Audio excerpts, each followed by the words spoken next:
example from a foreign empire a generation later. In 1821, a long time, they in turn looked to a place called America. Nice place. Ever since the United States and the Hellenic Republic have stood side by side as two proud and thriving nations upholding the Western traditions born in Greece more than 2,000 years ago. Tremendous culture. In recognition of this cherished bond, we are pleased to welcome the Greek ambassador to the United States, Mr. Antonis Alexandridis. What names? As well as the ambassador from Cyprus, Evangelos 𝗟𝗶. I like that name. And someone we know very well, the U.S. ambassador to the Hellenic Republic, a person I know very, very well.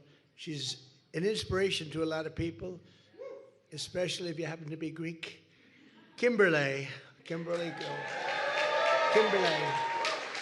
Now, Kimberly Guilfoyle has been my friend for a long time. I love calling her Kimberly.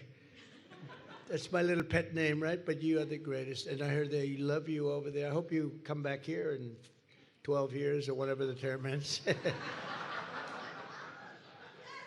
Come on up here, Kim. Stay alongside of us. The debt that America and all of Western, and by the way, where is my friend who's the most powerful man in all of politics? Where is John? He owns ABC. Where is he? John, where are you? Come on up here, John. Get up here. He loves publicity, this guy. Come on up here, John.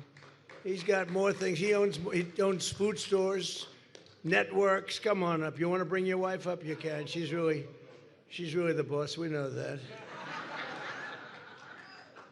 Come on up, John. Boy, oh boy, they didn't have his name marked down. I would have been in big trouble. I think it is marked down a little further back. I'm not putting him in the back, right, John? We've known each other too long. A long time. Come here. We used to compete with each other. We used to, but You won. But never. The debt that America and all of Western civilization owes to the Greeks is ancient and eternal. And to this day, American soldiers plunge into combat strengthened by the legends of Spartan warriors. American students still learn from the immortal wisdom of Socrates, the father of philosophy, who truly is, and Aristotle, the inventor of science. That's very good. It's good genetics you people have. Right? And under the Trump administration, we're reaffirming a sacred Greek principle that goes all the way back to a rocky hillside in the heart of ancient Athens, that only citizens can vote in our elections. See, they do it right. Oh, I love that. Michael, we're going to have to use that phrase a little bit more powerfully. But in Greece, that's what they believe. They've believed it for a long time. It makes a little sense. It's called common sense, isn't it, really? Like so many Americans before us, the Trump administration is also drawing inspiration from the renowned Greek builders and engineers whose works have stood the test of time, incredibly, too. Instead of ugly boxes of brutal concrete, we're bringing back marble columns and restoring classical architecture to our nation's capital to make America beautiful again. We're doing something outside that the Greeks would be very proud of. We're building one of the most beautiful ballrooms anywhere in the world. And we have beautiful columns, and we have beautiful sculpture, and we have beautiful...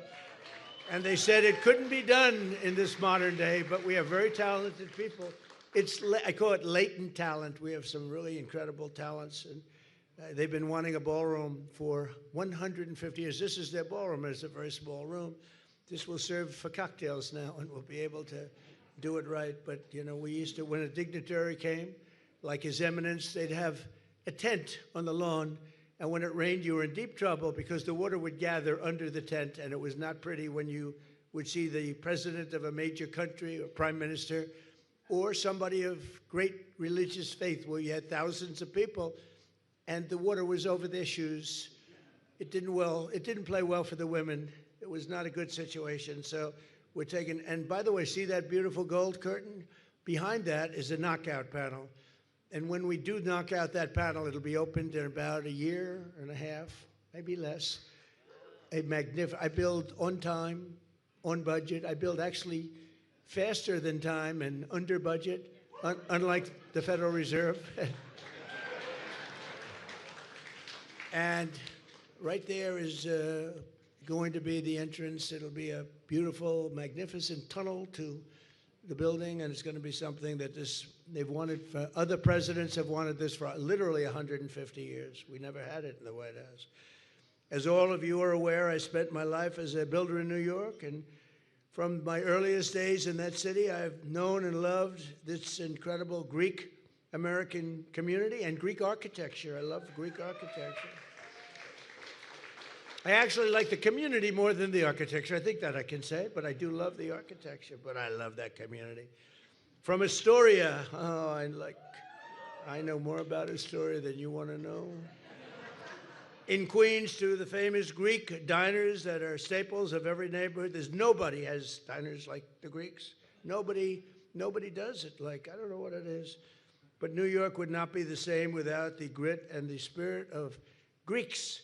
25 years ago, on September 11th, 2001, the Greek community lost a storied institution in the 9/11 attacks, the St. Nicholas Greek Orthodox Church, which all of you remember, I do.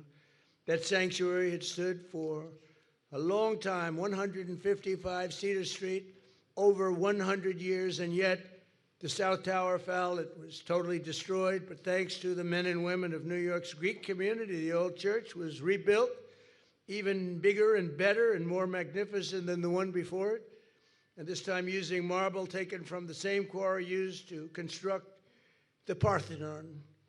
The church now stands as a house of prayer and national shrine for all of the visitors to that sacred soil and ground zero. Oh boy, what a day that was, right? What a terrible day that was. We're pleased to be joined by one of the Greek titans who helped to rebuild this thing. I got to introduce him again now, John 𝗟𝗶𝘃𝗲. And Margot, much more importantly. Margot, I want to thank you.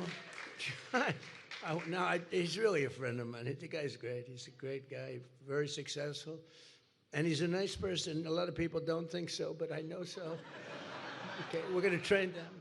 We're going to train them, John.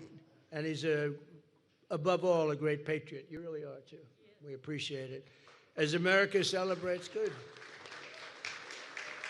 As America celebrates our 250th anniversary this year, we're very excited. We also have the Olympics coming, and we also have the World Cup coming. We remember that without the victory at Marathon, we might never have the victory at Yorktown. Without Athens, we might never have had the Philadelphia. Today, we remember our ancient heritage. We honor the origins of our republic. We celebrate our cherished friendship with the Greeks. And we salute our Greek-American patriots who are helping to make America great again. Right?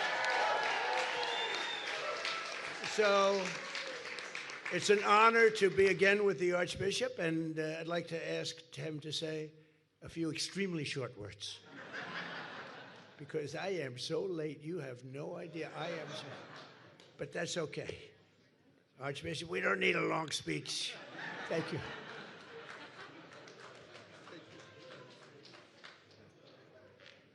Thank you, Mr. President. I will be brief, I promise. Greeks like to be brief in the words. So today, Mr. President, once again, you bestow a superlative